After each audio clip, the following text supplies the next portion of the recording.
can I submit the documents to APS India? You can submit the required documents to APS India through courier services to our office address. Please note that personal drop-offs are not possible. Personal ga velli ivvadam annadi kudaradu. As APS does not offer public visiting hours. మీరు office కూడా visit చేయలేరు. This ensures that document submissions are streamlined and processed efficiently. ఒక postal address clear గా APS website లో ఏదైతే mention చేసి ఉంటుందో దానికి మాత్రమే మీరు చేయాలి. ప్రస్తుతానికైతే యాజ్ ఆన్ డేటెడ్ 2024 జూలైలో అయితే ఇది ఉంది. మీరు ఎవ్రీ టైం పోస్ట్ చేసేటప్పుడు ఖచ్చితంగా ఈ వీడియోలో ఉన్న పోస్టల్ అడ్రస్ కాకుండా ఏపీఎస్ వెబ్సైట్ లో ఉన్న అడ్రస్ కి మాత్రమే పోస్ట్ చేయాలి.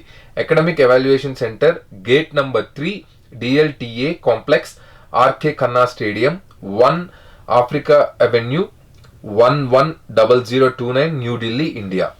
ఇది జూలై 2024 కున్న డేట్ అండి. APS India office address update అయింది అని అంటే మళ్ళీ ఆ అడ్రస్ ని మీరు వెబ్సైట్ లో చూసుకొని అప్లై చేయాలి. For smooth document submission process, please make sure to use a reliable courier service and follow any specific instructions provided by APS India for document submission. వాళ్ళు గనక ఒక ప్రొసీజర్ లో ఎలా సబ్మిట్ చేయాలని చెక్ లిస్ట్ ఆఫ్ డాక్యుమెంట్స్ ఇచ్చుంటారు కాబట్టి అలా submit చేస్తేనే బాగుంటుందని క్లియర్ గా మెన్షన్ చేశారు. అండ్ రిలయబుల్ కొరియర్ సర్వీస్ ని అడాప్ట్ చేయమని చెప్పారు.